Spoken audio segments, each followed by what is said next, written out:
9.19 남북 군사 합의서로 인해 북한의 남침 가능성이 높아졌다고 일부 사람들이 주장하고 있는데요. 박사님께서는 이 사안에 대해서 어떻게 생각하세요? 결론적으로 말씀드리면 이는 사실이 아닙니다.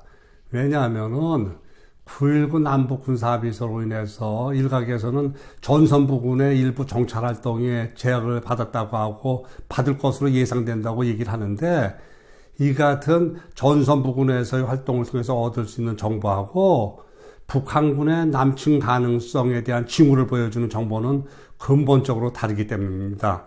예를 들면은 6.25 전쟁의 경우를 생각할 수가 있습니다. 이승만 대통령은 당시 북한군의 남침 가능성을 끊임없이 모니터했습니다. 이승만 대통령이 북한군의 남침 가능성이 높아졌다고 생각하게 된 그러한 그 정보는 대표적인 경우가 1949년 말경에 중국 대륙이 공산화되었다는 사실이 있습니다. 당시 장개석과 모택동이 중국 대륙 점령을 위해서 싸웠는데 마지막 순간에 미국이 장개석에 대한 지원을 거부한 것이죠. 이 같은 사실을 보면서 이승만 대통령은 중국 대륙 공산화를 방치했는데 북한이 남한을 침공하는 경우 미국이 참전해 줄 것인가 의문을 갖게 되는 것이죠.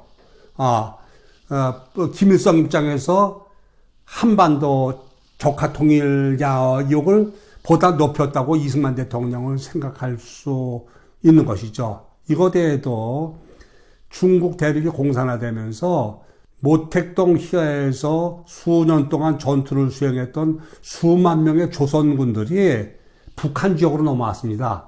이것을 보면서 이승만 대통령은 북한군의 전력이 대거 강화되는 걸 보면서 김일성의 남침이 높아졌다고 볼 수 있는 거죠. 이외에도 1949년 말경에 김일성이 스탈린과 모택동을 만나서 남침 지원을 요청했고, 이 같은 지원에 스탈린과 모택동이 동조한 거죠.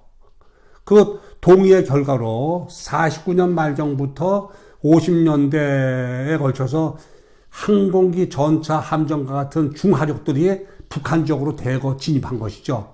이것을 보면서 이승만 대통령은 북한군의 남침 가능성이 높아졌다고도 생각할 수 있는 거죠. 이외에도 1950년 6월 초순부터는 38선 부근에 있던 북한 지역 사람들이 거의 반경 한 5km 내에 있었던 사람들이 다 북쪽으로 다 이동이 됐고, 그 지역으로 북한군의 전차들이 막 몰려온 것이죠. 이것을 이미 한국의 정보 수집단이 다 파악을 한 거고, 그 사실을 확인한 이승만 대통령은 북한군의 남침 가능성이 높아졌다고 생각할 수 있는 거죠. 이거대에도 1950년 1월 달에 미국이 아태 지역 방어선을 설정하면서 한국을 그 방어선에서 제외시켰던 것이죠. 그러한 사실은 과연 한반도에 전쟁이 발발했을 때 미국이 올 것인가에 대해서 의문을 제기할 수 있는 것이죠. 이러한 부분 말고도 1950년 6.25 전쟁이 나기 이전까지 한국군을 소총과 경무장 중심으로 무장시켰다는 사실 자체, 모든 것들이 이승만 대통령으로 하여금 북한군의 남침 가능성이 높아지고 김일성 입장에서 남침 의혹이 높아졌다고 생각할 수 있는 그러한 어떤 기본적인 사실이 되는 것이죠.